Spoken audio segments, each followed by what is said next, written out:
कहते हैं भगवान के बैकुंठ धाम में भी 7 ड्योढ़ियां हैं, 7 दरवाजे हैं। 7 दरवाजे पार करके ही भगवान का दर्शन हो पाता है। ये चारों के चारों भाई चल रहे हैं, 6 दरवाजे पार कर गए, 7वें ड्योढ़ी पार कर रहे थे कि वहीं पर भगवान के 2 पार्षद खड़े हुए हैं। एक का नाम जय है, दूसरे का नाम विजय है। भाला लगा करके खड़े हैं। और ये जो चारों के चारों जब अंदर होने लगे, चलो बाहर। अरे भाई हमको बाहर क्यों कर रहे हो, बच्चों का काम नहीं है। अरे देखने में हम छोटे लग रहे हैं, हाँ परिक्रमा देते देते वृंदावन के छोटे हो गए हैं। पूर्वे सामत पूर्वजा, लाखों साल की अवस्था है हमारी। हाँ चलो बात, सब लोग यही कहते हैं हम इतने बड़े पावर वाले हैं, इतने बड़ी हस्ती वाले हैं। चलो बात, बच्चों का काम नहीं है। कई बार धक्के मार करके बाहर किया, लेकिन सनत कुमार जी सनकादिक जो हैं निवेदन करके अंदर जाना चाहते हैं।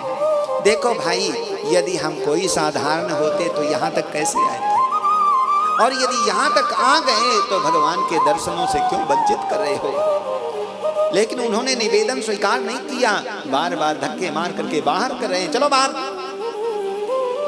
इन चारों के चारों भाइयों को थोड़ा सा रोष आ गया, क्योंकि बड़े तपस्वी थे ये भी, आखिर भगवान के भक्त हैं, ब्रह्मा जी के मानस पुत्र हैं।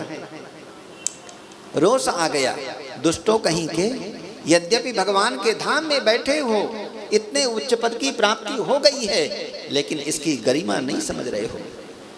यहाँ छोटे बड़े का भाव नहीं होता, और इतने बड़े पद पे भी अभी तक तुम्हारे छोटे बड़े का भाव मिटा नहीं है, इसलिए तुम यहाँ के योग्य हो ही नहीं। तुमको तो वहीं जाना चाहिए जहाँ छोटी छोटी बात में विचार किया जाता है। जाओ नरकों में चले जाओ, आसुरी योनि में तुम्हारा पतन हो जाए।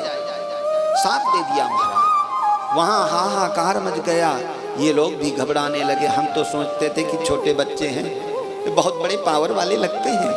हाँ, घबराने लगे, दोनों हाथ जोड़ करके निवेदन करने लगे। भगवान को जब मालूम पड़ा तो भगवान नंगे पैरों दौड़ करके आए और सनकादिकों के पैरों में नतमस्तक हो गए। महाराज क्षम्यताम क्षम्यताम, बहुत बड़ा अनर्थ हो गया।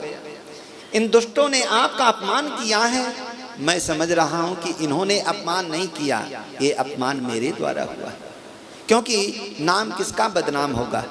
बैकुंठ में, भगवान के बैकुंठ में जाकर के ये सब हमारा ब्राह्मणों का ऐसा अपमान हुआ।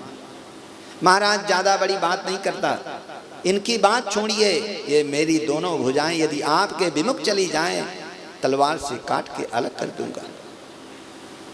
आपने जो भी इनको साप दिया है, इनको इनके ही उपयुक्त है, इनको नीचे तो जाना ही पड़ेगा। लेकिन महाराज थोड़ा सा कृपा हो जाए। अभी तक सनकादिकों को भी थोड़ा सा ये भाव था कि आखिर हमने भगवान के धाम में आकर के भगवान के पार्षदों का इस प्रकार से तिरस्कार किया। लेकिन भगवान ने जब कह दिया कि आपने जो किया है अच्छा ही किया है, ये लोग तो इसी योग्य थे, और आपके कहने से हम इनको गड़बड़ी कर रहे हैं, नीचे गिरा रहे हैं, ऐसी बात नहीं है। 5 महीने पहले हमारी लोगाई का भी ऐसे किया इन्होंने। हाँ, लक्ष्मी जी के साथ में भी इन्होंने गलत व्यवहार किया। अब उस समय हम निकालते तो क्या लोग कहते कि पत्नी के कहने पे, पत्नी के इशारे पे गड़बड़ी किया इन्होंने, अपने सेवकों को त्यागा। इसलिए हम इस समय की प्रतीक्षा में थे, कोई हमारे बहुत बड़े भागवत का अपमान करें तब इनको नीचे गिराया जाए। आज वो समय आ गया है, अब केवल कृपा इतनी हो जाए, थोड़ा सा संशोधन कर दीजिए। सनकादिकों ने कहा कि महाराज जो साप दिया तो जाना ही पड़ेगा नीचे, असुर बनना पड़ेगा। लेकिन यदि आपके भक्त बन करके जाएं तो 7 जन्मों में इनका उद्धार होगा। यदि आपके शत्रु बन करके जाएं तो 3 जन्मों में उद्धार हो जाएगा।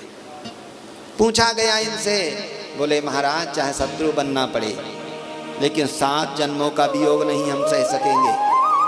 शत्रु बन करके जाएंगे तो जल्दी से 3 ही जन्म में आ जाएंगे।